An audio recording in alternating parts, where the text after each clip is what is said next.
over, but I still have questions. It's over, but I still have questions. Sex appeal is so real. Sex appeal is so real. Sex appeal is so real. Sex appeal is so real. Sex appeal is so real. Sex appeal is so real. Hi, thank you so much for listening to the X Appeal podcast.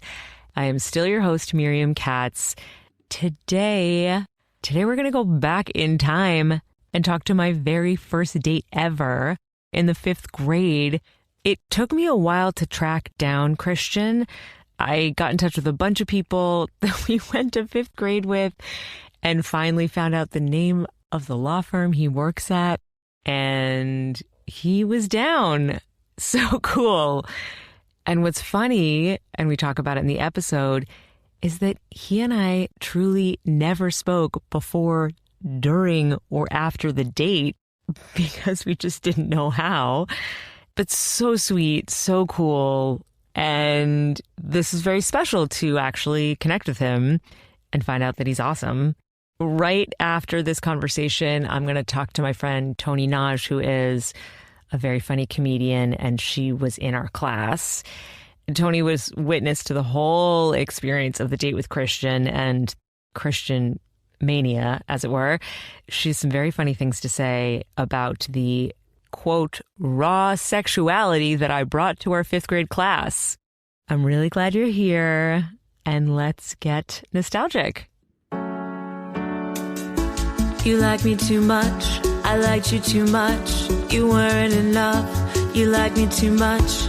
Hello there. But you look like you're professional. I know. I'm playing grown up today. I'm sitting in my garage. Well, your garage is cool. Okay, Christian. So how are you doing? What's up? Doing very well. Doing very well. I'm interested to hear your recollections and compare them to mine. I know. Totally.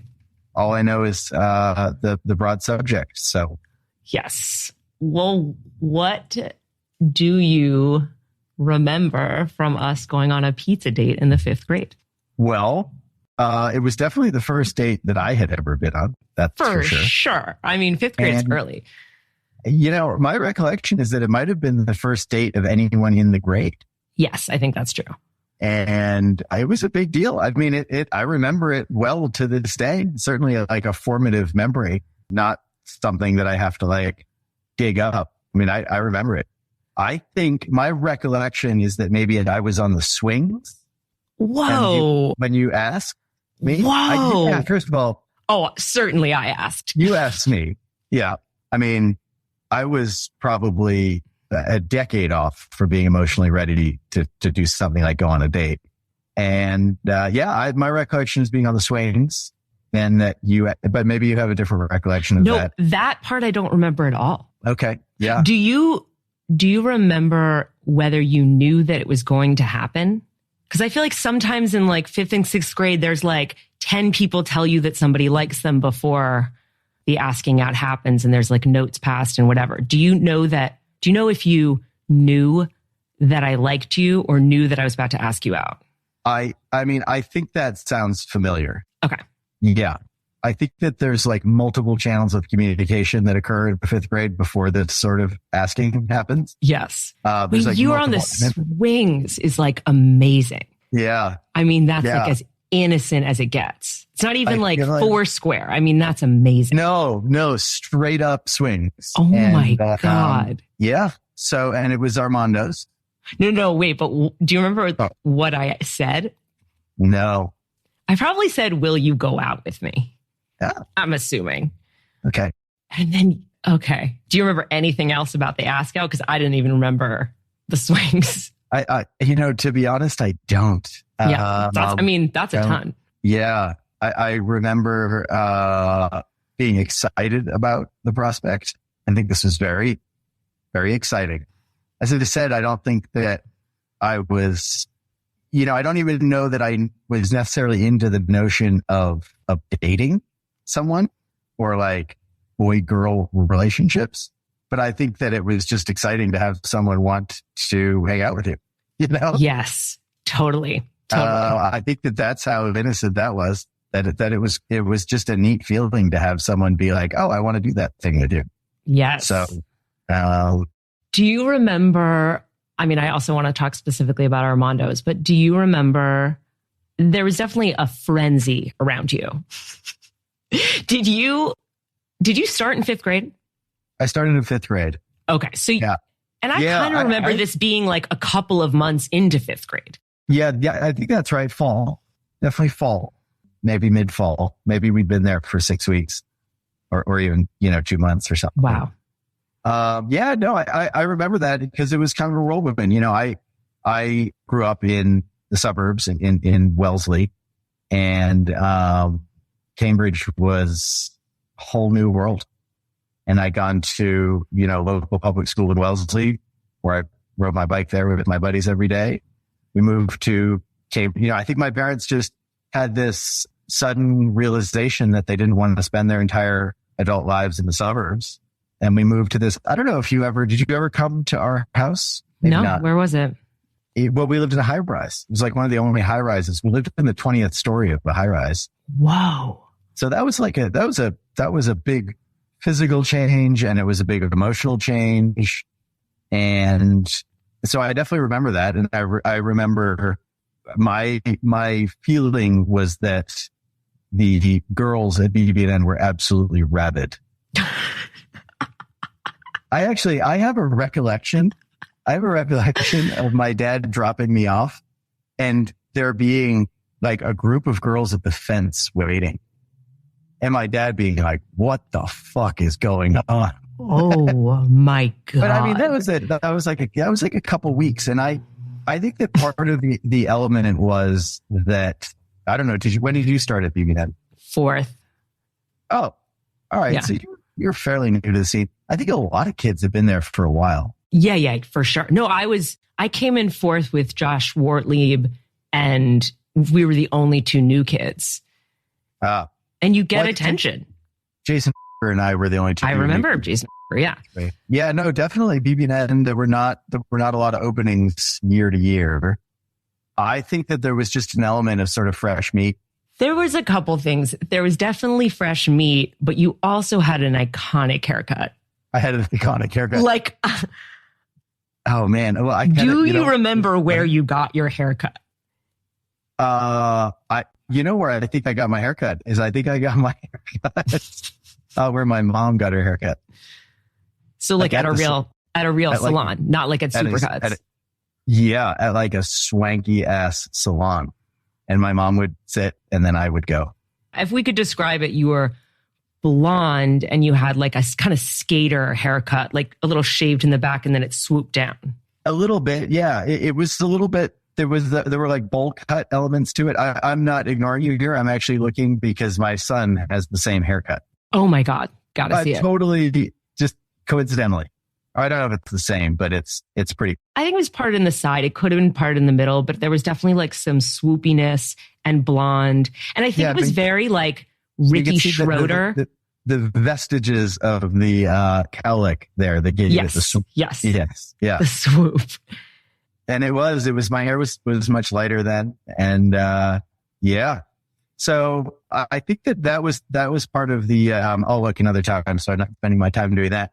I think that was part of the context of it was this environment that was a little bit supercharged at that time. I told you I don't know if it was before or after. It might have been after. Annie Fishman might have been stepping up on you. Yeah. I'm not sure if you knew this. I did not know this. You might need to send her communication about this. Well, I'm inflamed because you are mine. You should be. She sent me a note and it was crumpled folded over about 6 ways.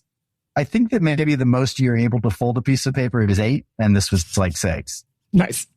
Yeah. And it said in pencil, Christian, a lot of girls really like you, and so do I. Annie. And that was the whole note, Annie? Heart Annie? Oh I don't know. I don't know if it was a heart or not. I don't know if you know this. That. Oh, I mean, it's incredible. And did you end up going out with Annie? No. Okay. No. Because Annie didn't actually walk up to you at the swings. You credit where credit is due. That was a bold move. Oh yeah, I was super, super bold. But I also like wore a tie in my school picture in 4th grade. Like I was just going for it. Yeah. I was living life. That's great. I mean, I was certainly much more shy kid than that. I wouldn't have been comfortable, say, just walking up to you and asking you that. So I think I was somewhat embarrassed and also somewhat flattered. And as I said, just sort of felt good to just have someone express interest in you on some sort of human level. So, yeah. And Armando's is really good pizza. It sure is. Yeah. No, I was definitely like very ready to go with adult stuff. Like less, like you said, ready for it romantically. I was just excited to be a grown up. I mean, I think I was excited to have braces, like anything teenage felt exciting. Yeah. And I think that there's an element of a difference between, I mean, this is 5th grade. It is the height of, actually, I shouldn't say that. It's not the height. It's the beginning of a really big split between the development of girls and boys. Yes. And probably like 7th grade is the height. And maybe by like freshman or sophomore year, it started, the interests have started to come back a little bit. Yeah. But that probably starts in 5th, has its apogee in 7th and, comes back down by sophomore year. But that was not stuff that I was interested in or ready for. Got it. And I would say, and I know Toni definitely agrees with this, that I was the one who got everybody to like you. Yeah. Did you not know that? I don't know. No. I definitely I didn't have any awareness of that. I didn't know what sort of machinations were going on behind the scene. I was aware that there was something semi-unnatural that was occurring, but I didn't know what forces were in play. Yeah, I think I like made it a trend and was like, you guys. And what's funny is that even Miss Dugas knew about it. Did you know that? Who? Well, Miss Dugas. She was our 5th grade teacher. What about Mr. Denny Brown? Oh, did you have Mr. Denny Brown? I don't know. I think so. I think you had Miss Dugas. Well, I should say this. I definitely had Mr. Denny Brown as a teacher. Was that 5th grade? So then you had Mr. Denny Brown and I had Miss Dugas, and Miss Dugas knew that we were all obsessed with you and like talked to us about it. Wow. So it got to the teacher level. Yeah. She was like, you guys need to chill out a little. Like she thought we were getting a little worked up. Yeah. Yeah. And I think that there was probably an element there of, that was just a fun thing and you needed something to fixate that on. Yeah. And I walked into that void. And you had a teen beat Ricky Schroeder haircut. Yeah, I had the haircut and it's like stepping on a rake in the leaves. That's so funny. But I maybe had some awareness that was occurring, but that was it. And my sister was in 8th grade. Oh. It was enough like sibling crossover. Did you have an older sibling? I have 2. Yeah. I didn't know because my sister would have been in your sister's grade. I think she was. What was your sister's name? Was your sister's named Emma? Yeah. Wow. Emma. Yeah. My sister is Jessica. Wow. Yeah. Continues to be Jessica. And then, whoa. Okay. And so did your sister know about all of it? Yeah. Well, Lucy Burke's sister. Right. Was in that grade and you had a sister in that grade and, Paul Salt's brother was in that. There was some crossovers. So Emma would sort of say, dude, what's going on at school? I'm hearing a lot of stuff. Oh my God. And then I think, and then she'd like come along for the sport of it to like watch the school drop off. Oh my God. But my recollection also is that was maybe, for like 4 or 5 months or something. And then that's it. Well, actually that was another question, whether it felt weird when it sort of wasn't happening anymore.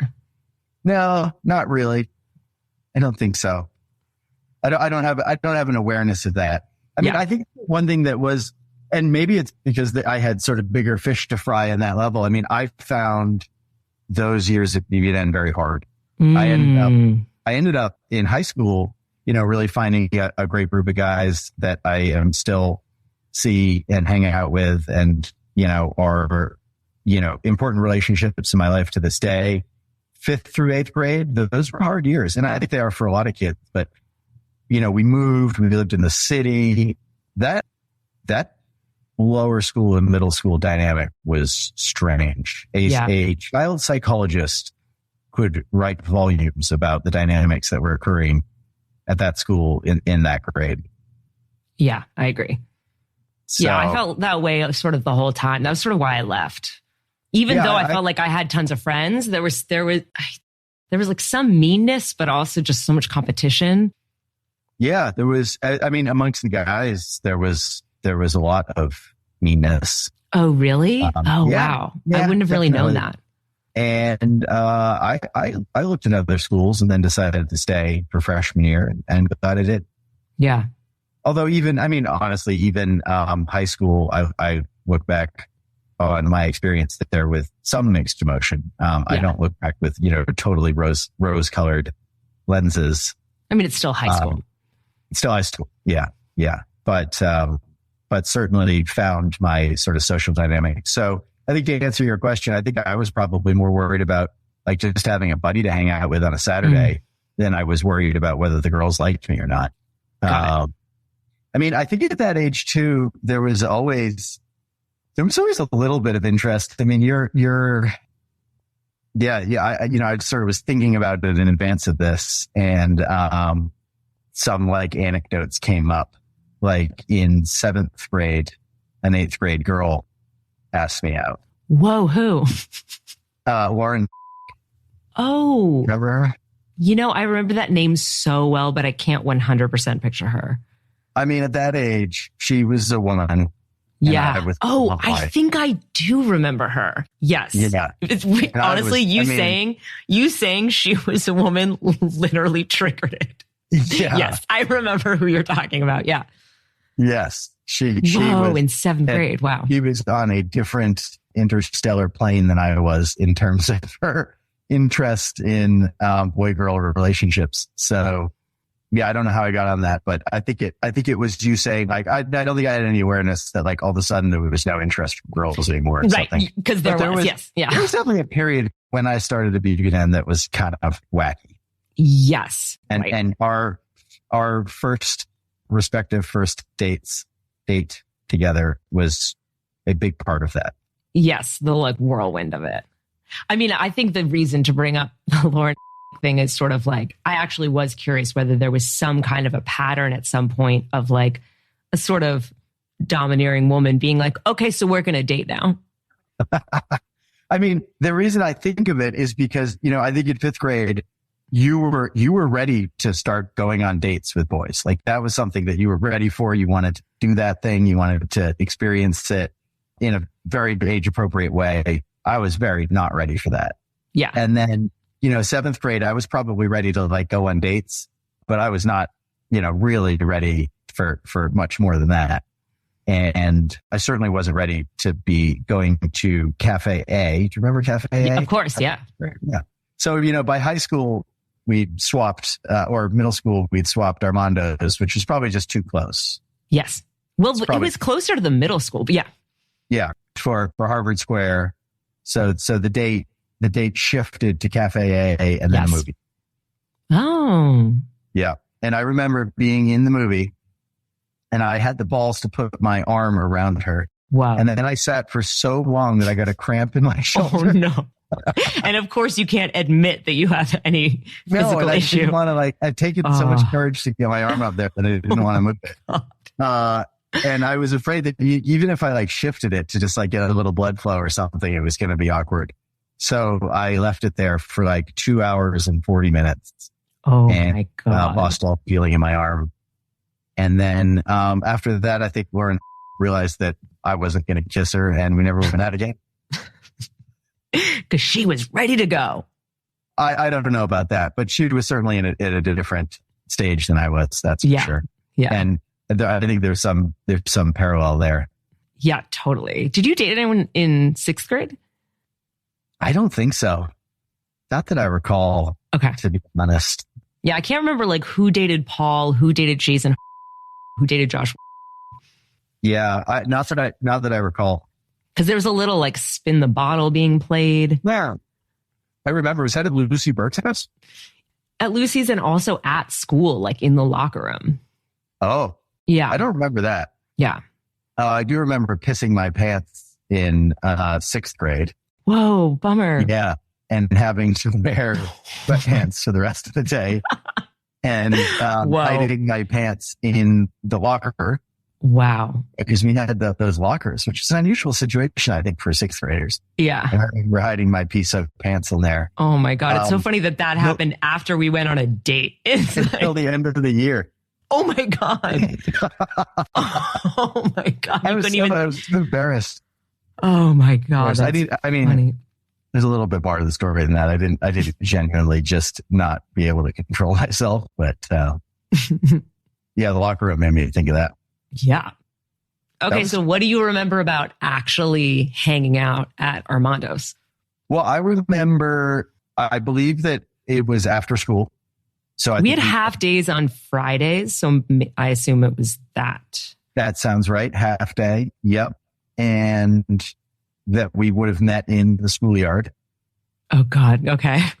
And I vividly remember walking up there with like 17 kids. Really. Oh my God. You remember that? I don't. It was like the thing.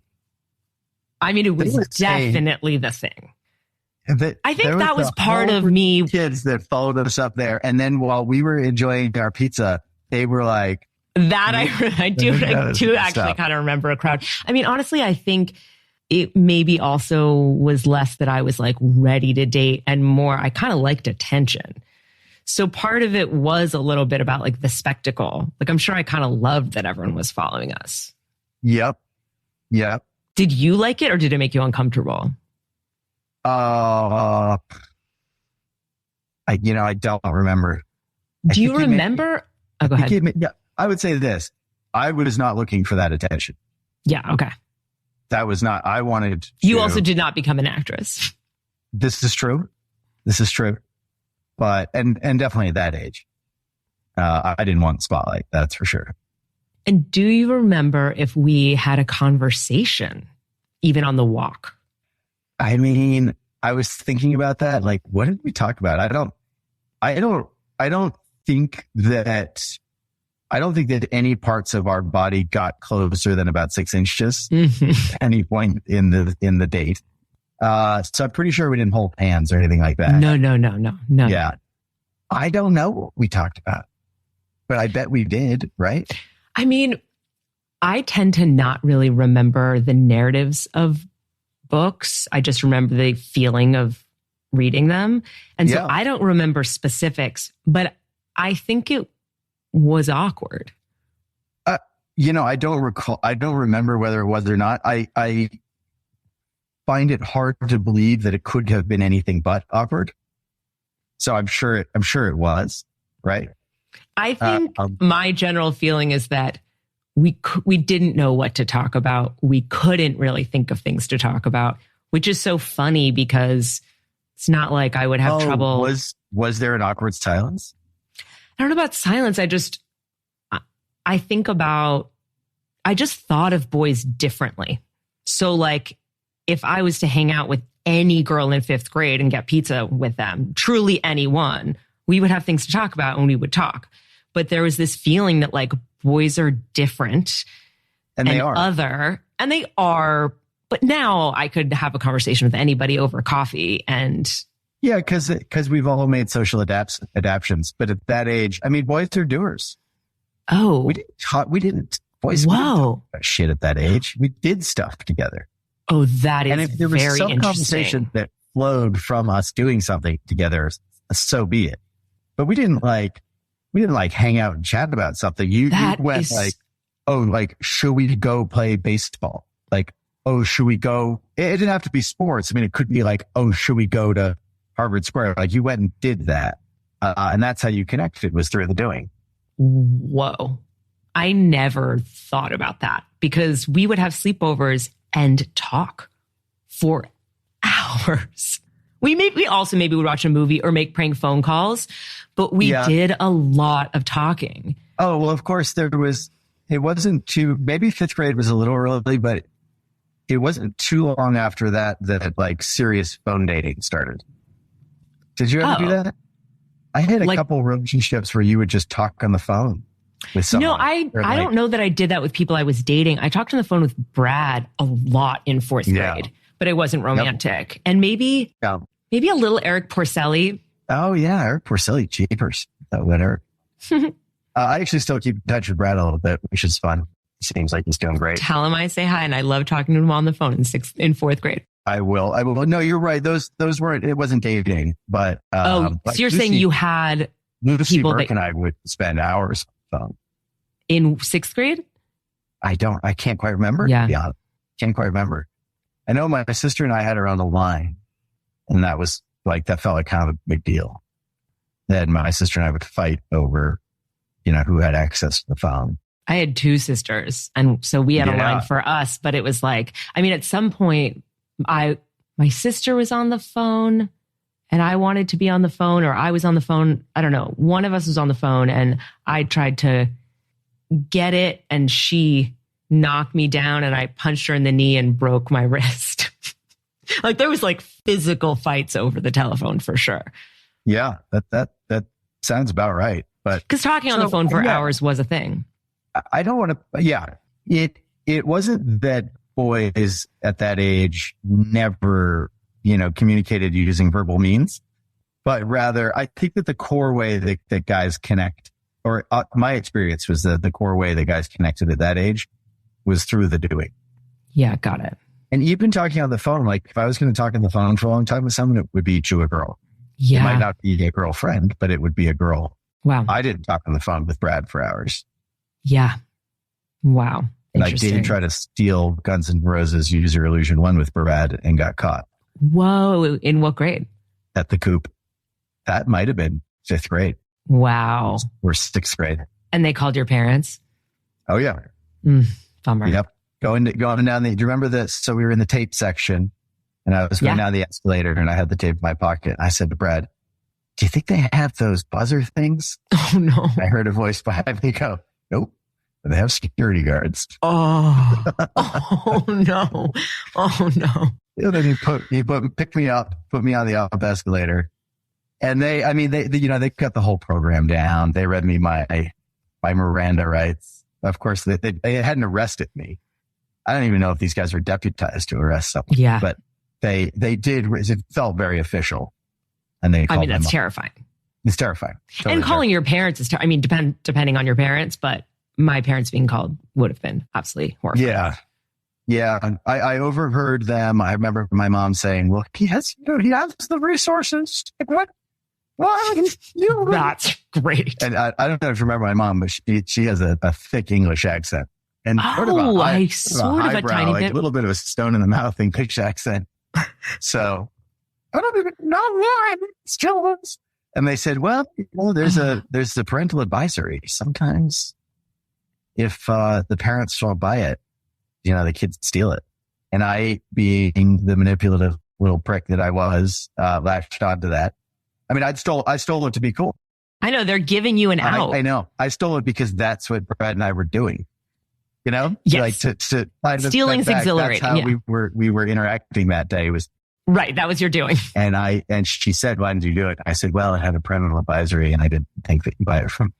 Genius. I don't know about genius. It's pretty jerk. Parroting it. Jerk thing to do. But anyway. Oh, that's they banned me from the Coop for life, and I've never been back in. Really? I think you could probably sneak your way back in.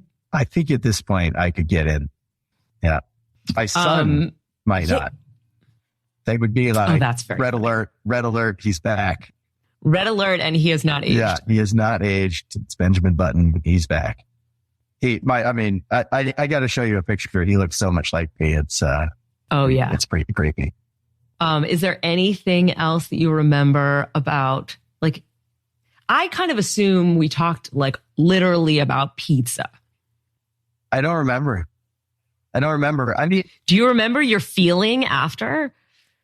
Were you that was a success? Yeah, actually, I do remember being uncertain. How did that go? Was that okay? Did I do okay? Did I say the right things? Did I look cool? Definitely remember that.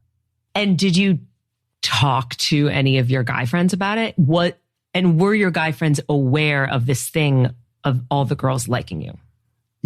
Honestly, I didn't have at BB&N at that time, I barely knew the guys. I thought you were friends with Jason. Yeah, Jason and I connected. That's right. I think that we were both new and we connected. And we stayed friends all, we were in high school, we were in slightly different circles, but we definitely stayed friends through, we played sports together and were friendly through high school. But yeah, I don't recall having like a confidant to have, shoot the fat with about it. Probably talked to my sister. Did you talk to your sister about it? Yeah. Oh yeah. My sister and I had talked about that stuff a lot. Yeah. Yeah. And my sister and I we had a good relationship. We were very much friends. So I would share all that stuff with her. I mean, we had our moments too, but. Do you remember anything about that conversation? I don't. But, it's interesting you saying, what did we talk about? I kind of do now remember being very nervous about filling the space, about like, what are we supposed to talk about? How does this happen?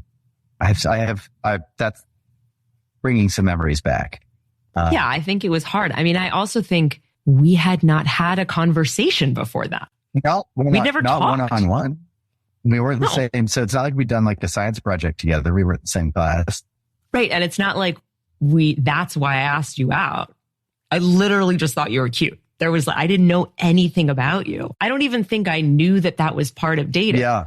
That you might be interested in what the person has to say.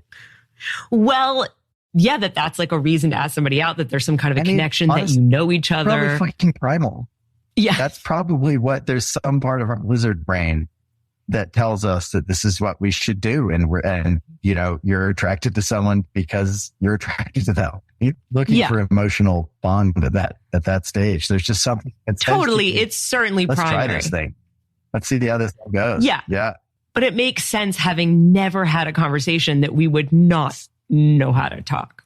I think that it was really heightened because we literally had an audience. Right. There might have even been people like in the booth next to us, because that kind of like everybody went to Armando's. I have this vague recollection that someone tried to do that and someone else was like, dude, like give them a little space or something. And so there was this is a blossoming romance. There was this polite buffer zone of like one booth, but there were, how many booths were there in Armando's? Maybe 6. Yeah. So Elaine and I, my wife, ended up living, like 2 blocks from Armando's for 10 years. So Armando's was my local. Whoa, I didn't know you lived in Boston. Yeah. Yeah. After, went to school in Colorado and then, lived in Utah for a little bit, lived here in Montana for a little bit, and then went back to Boston for law school. And, we lived in Cambridge on Garden Street. Oh, what number? I grew up I was 24. 24 Garden Street? Oh, really? Mm-hmm. 140. I was across from the Laundry School of Music. Oh, yeah. Yeah. We were just down the street. So Armando's was my like local pizza joint. I didn't know Armando's was still there. I shit you not. I thought about that date a lot. Wow. That's why when you reached out to me, I was like, I wonder if it's about that. Yeah. Right. Well, I also had to dig deep into the recesses of my memory and be like, oh my God, that's right. We went on a date. Like I'd go in Armando and be like, oh my God, I remember that. That's so funny. Well, yeah, it was either going to be that or like, can you give me legal advice? I get that a fair bit. Yeah. Might be like, it would be pretty random with me. It would be a little random, but sometimes you're sort of flattered that someone has reached out and then you're like, I just really know about this. Yeah. Do you remember us talking in school ever again? I don't remember the aftermath. As you said, I don't remember being worried about how it had gone and how I had done. And I didn't even think about the fact that you didn't have like buds yet. Yeah, not really. I mean, you're right. Jason and I would hang out. I guess like Brad and I hung out a little bit. I don't know what happened. Did we just never go? I don't either. We definitely didn't go on another date, but I even don't know. But I don't even think we even ever. So technically, does that mean we're still dating? Yes. Yes. We've never broken up. That's really why I emailed you. Some sort of like bizarro common law marriage thing. This is going to be the start of some rom-com. So it's definitely my longest relationship. Let me just tell Elaine. Yeah. It's going to be a little hard for her, but I'll let her know. She's cool though. Yeah, she's cool with it. Yeah. She's very cool. Y'all live in Montana. It's like dreaming. Yeah. I don't remember ever having a conversation again. And that's why when we talked on the phone like a couple weeks ago, I was psyched because I was like, oh, Christian's funny. Like even in your email, but then like on the phone, I was like, oh, cool. Well, you flatter me, but I just, I don't know that this is really about like making connections between every single person that I've dated, but it's sort of like, oh, like he's like smart and funny and cool in a way that like I didn't officially get to know, but like there may have also been some inkling of your vibe that I never exactly experienced, but I was kind of like, oh, this is a really cool person. I don't know that we got there, which is too bad. I'm saying we didn't get there. I'm saying now I'm like, oh, cool. I'm not like, ugh. I know, that's sort of too bad that we couldn't have found that. Well, because middle school was not the time for male-female friendships. Like I said, I talked on the phone with Brad in 4th grade, but I don't remember having any guy friends in middle school. Yeah, there was certainly a little bit of a feeling of like it was the enemy or something. Or just that it was a big deal. It was a big deal. Yeah, maybe that's what it was. Maybe there was like so much made of it that it was very just intimidating or something. But I think that sounds right. I don't remember but I remember, Lucy and I were buddies. I feel like Toni and I were kind of buddies. We would chat and then in high school, we hung out a lot. Yeah. She's a lot of fun. She is a lot of fun. Yeah. Yeah. I've only seen her once since high school, I think, at Lily L's. Oh, yeah. She's so fun. She was just with me all last week. It was great. Yeah. You had mentioned that your daughter is in the 5th grade. Is there some feeling of like remembering 5th grade by seeing how old she is? A little bit. Yeah, a little bit. Because actually, a little bit of the reverse. A boy asked her out the other day. Oh, wow. Yeah. And this is very... was that the first time? That's the first time. Yeah, that was the first time. And they haven't, kids in her grade haven't really started talking about that or dating at all in any capacity. But there's sort of murmurings of it. And they have a dance at the end of the year. At the end of the 5th grade, there's a dance that he asked her to the dance at the end of the year. Oh my God, that's so far away. Yeah, but she said no. Why? She said she wants to go with her friends. I think I think that she is genuinely just not interested in that. And she is extremely logical, sort of well thought out kid. And if she's not interested in it, she's just going to say no. That's impressive. Yeah, for better or worse. It's very early. Yeah. I mean, there could be. I just mean standing by what you feel instead of feeling pressured and feeling like she ought to. It's cool that she like has an opinion and is like, no. Absolutely. Yeah, no, I very much respect her for that. And she's very sort of cerebral about that kind of stuff. What is it that I want out of this? And if it's not, something apparent, then she's not going to be interested. She's not going to dance for the sake of dancing. Did you feel like that? I mean, you were saying that you sort of were like having trouble because you wanted friends and stuff, but did that kind of frenzy around you give you some confidence or make you feel even a little cocky? I can't quite remember, to be honest. I mean, I think probably to some extent, I think also to some extent, that's just hardwired into some boys, into a lot of boys. Cockiness or confidence? Yeah, a little bit. Yeah. Even if it's not, so you already were confident. Even if it's not well placed. But you're saying you were pretty confident? Yeah, I think so. That's interesting that you were shy and confident. Yeah. I don't know that I was shy. I think that I wasn't necessarily interested in being the focus of attention. So that definitely made me uncomfortable as a kid. But, I think as kids too, you can live in this duality. I mean, within the same kid, within the same period of time, I think that there was brimming confidence that even may not have been entirely well placed and, desperate insecurity about finding a group and finding your way and, figuring out who you are and stuff. And the crazy thing about us as humans is that we just manage those two things and they just coexist in our brain. It doesn't look like any like paradox to us. It just is how it is. And I think that's how it was for me at that age. I think that I had great confidence, and literally at the same time, great insecurities. Yeah. Not that it was like, you'd like flip back and forth or something, but that these two things can just exist. I do have a question that makes more sense for somebody that I dated later in life or more extensively, but can you make a generalization about the types of relationships that you've had since? Is a funny thing because it's truly like all. Yeah. But even that thing of like the Lauren, like domineering thing or anything that, I don't know. Or gonna listen to this and she's gonna be like, I know. No, we love her. I mean, I remember her being very beautiful.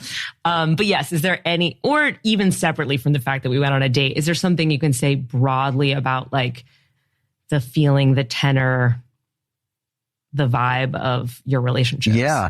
I don't know that I have dated many women who are perhaps as interested in the limelight.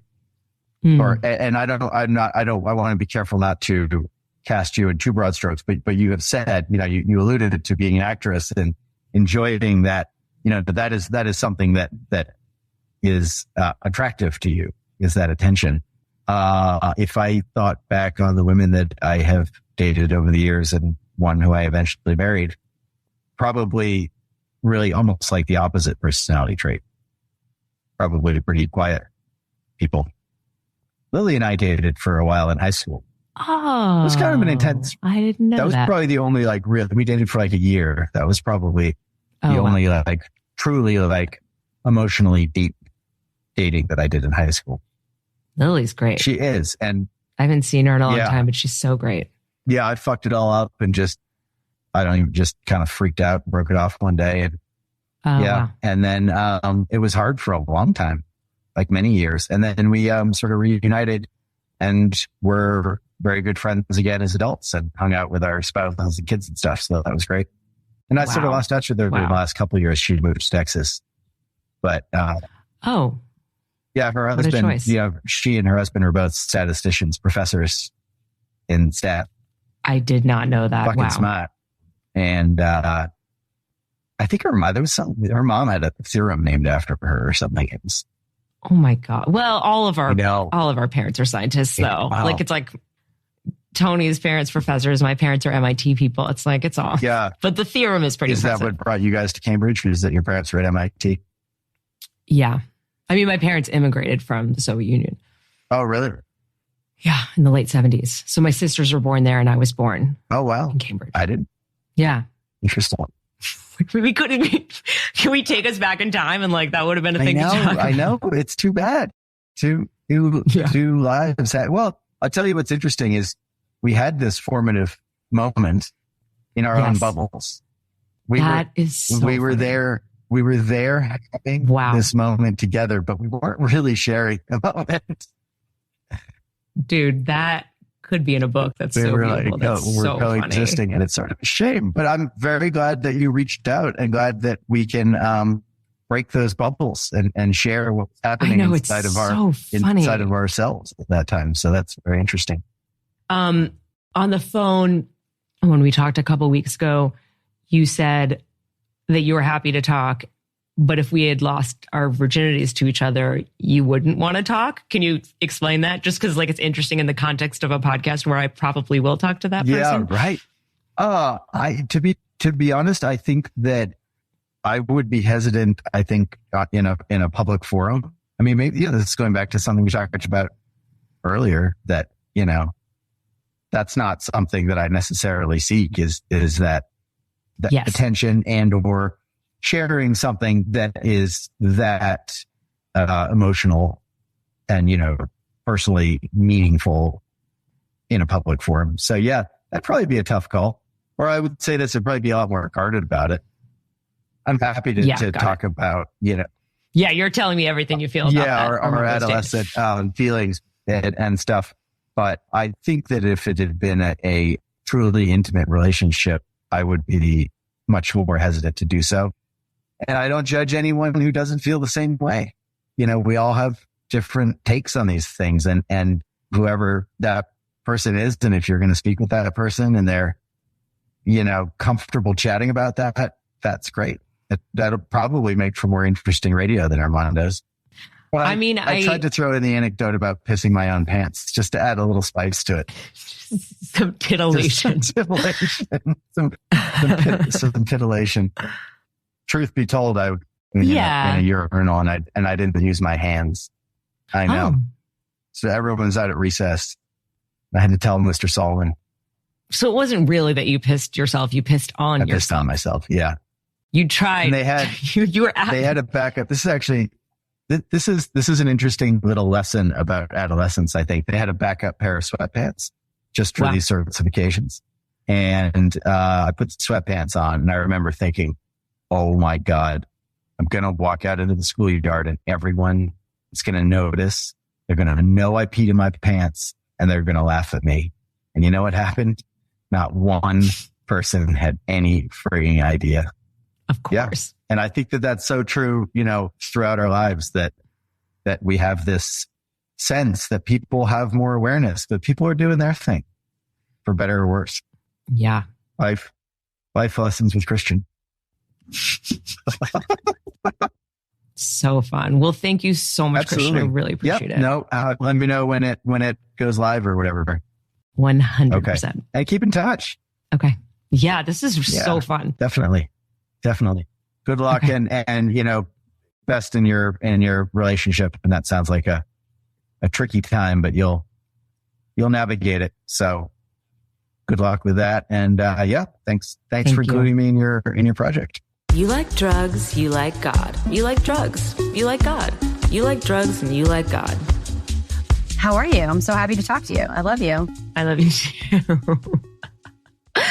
So I wanted to ask you what you remembered about Christian in the 5th grade. Well, I want to first start by what I remember about you, if that's okay. Very nice. Because I'm always more interested in you than I am about the boys, because I think you are the star of your life.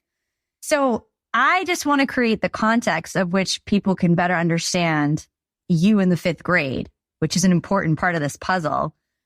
So the school that we went to was a very Puritan school, and it had a specific value system, and that value system was rooted in the Mayflower. And and the thing that happened when you entered into the school was it was cataclysmic. It was wild. It was free. And what you brought to our 5th grade class was a type of sexuality in females that none of us had ever witnessed before, which was you were openly pursuing and interested in a boy, and you were not ashamed, and you spoke about it openly, and you were owning your sexual desire. And I think that had this ripple effect across the grade that was profound, because no one had seen that before. So I think it's really important to recognize that your crush on Christian, it was epic. It had the potential for Greek poetry to be written about it, not English, Greek poetry, ancient Greek poetry, because it was so unheard of for a girl to be unashamed about her sexual desire and to express it openly. And the thing about Christian is it was all about the haircut.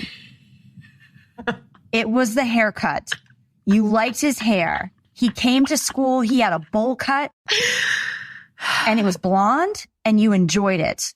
And because you liked Christian, you created an environment in which all the girls liked Christian because your desire was so contagious and strong. And I think that also speaks to the power that you were bringing. So that, I think, is a very important part of the puzzle. It's his hair did come up, and it's funny because he said the girl, because he started in 5th grade. He was like, and he'd come to public school in Wellesley, and he came and he's like, I just felt like the girls at BB&N were rabid. And I was like, it was kind of me. I was rabid. And he said that all the girls would wait for him by the fence, and then his dad would drop him off and be like, what the fuck is happening? Are you the Beatles?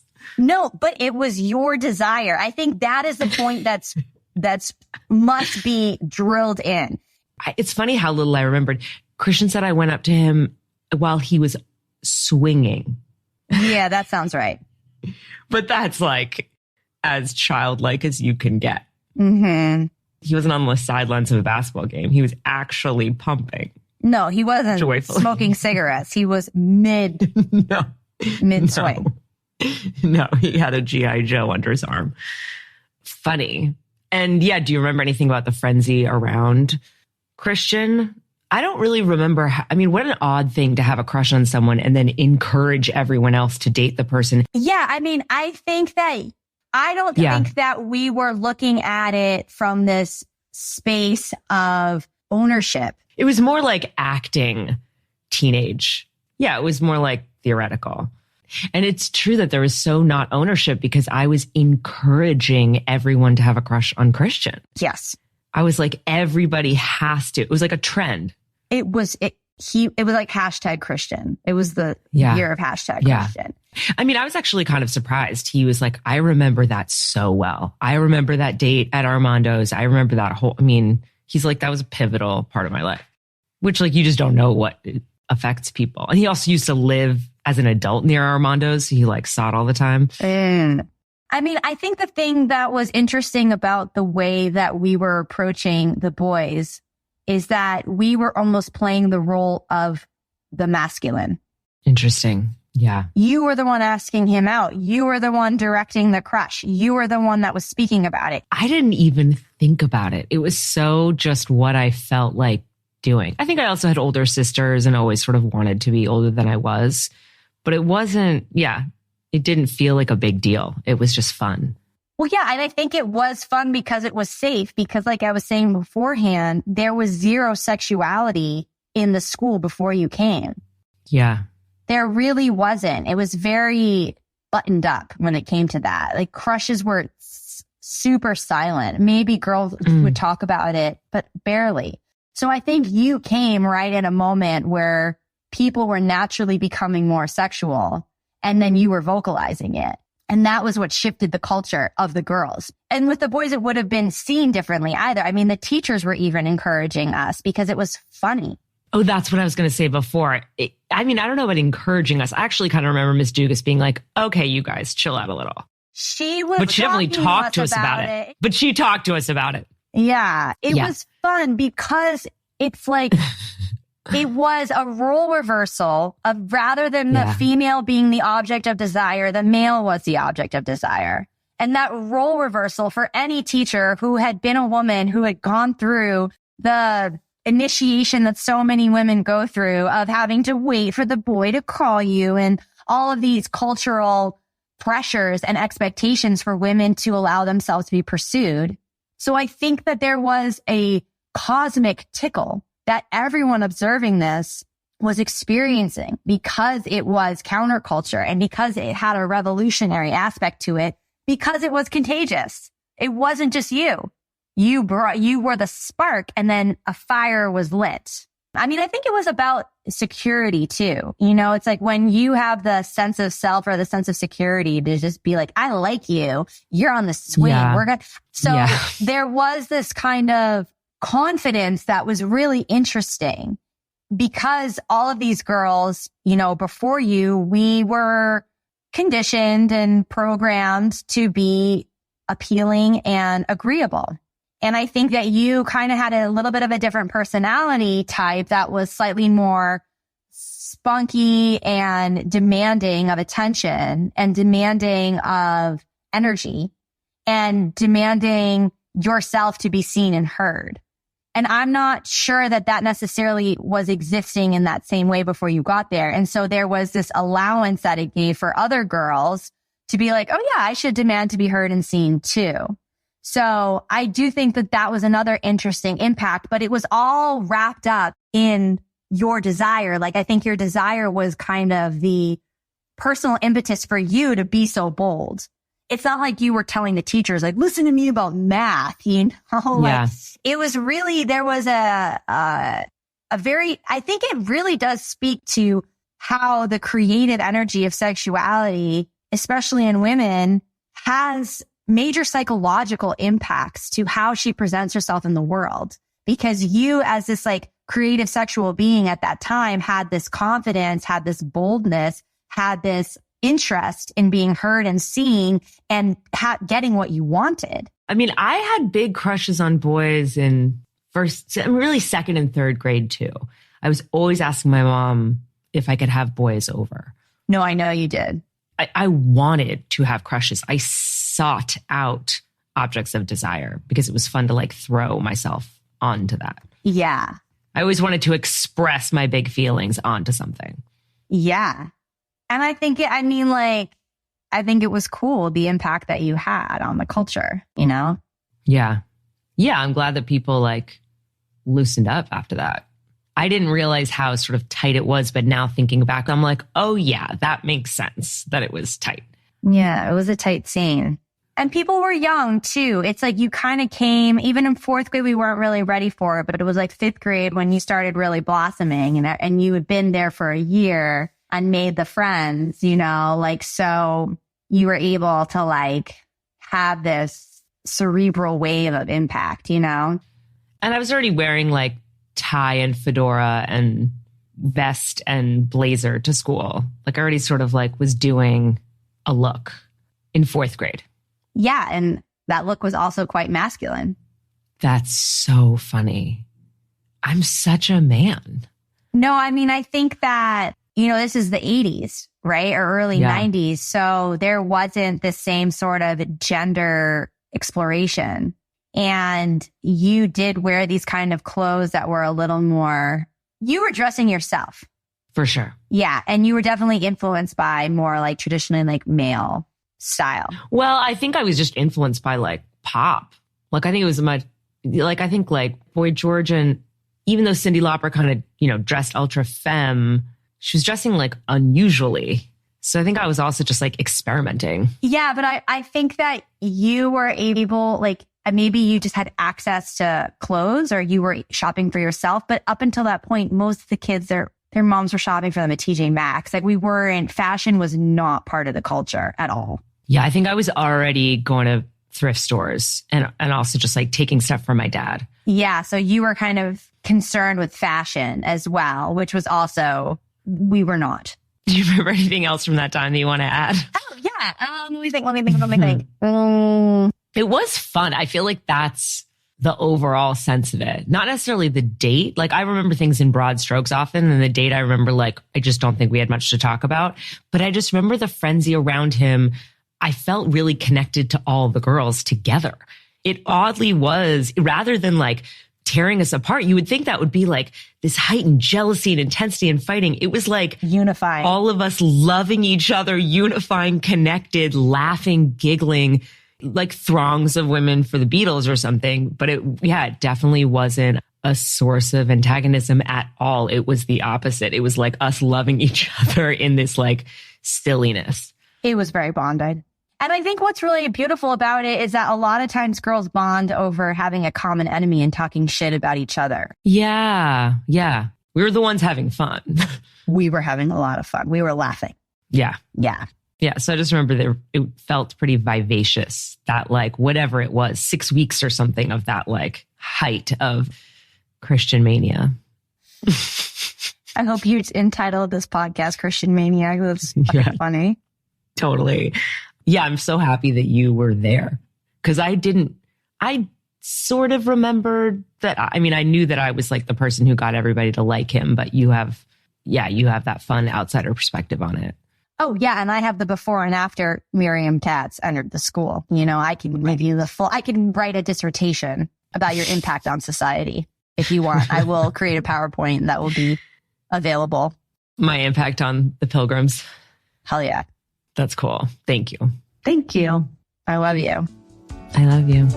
I want you all still to answer my questions. I still want to know, how can you be so high? Amazing, right? Toni is so funny, and it's so cool to still be so close to somebody from that early time in my life. And like I said to Christian, it was so special to finally get to know him and to learn that I had good taste in men back then. I really loved what he said about us each experiencing the date in a bubble and how fun it is to finally combine those memories and connect. Also, swings, so cute. So yes, this episode definitely reminded me of how feisty I was back then and how much I was interested in romance from such an early age, and also how much fun I had. So thank you for being here. I hope this made you connect back to your childhood and ideally to some sweet memories of early loves. I find you all very attractive, and I will talk to you all real soon. Sex appeal is so real. Sex appeal is so real. Sex appeal is so real. You are open, you are closed. You are open, you are closed. Sex appeal is so real.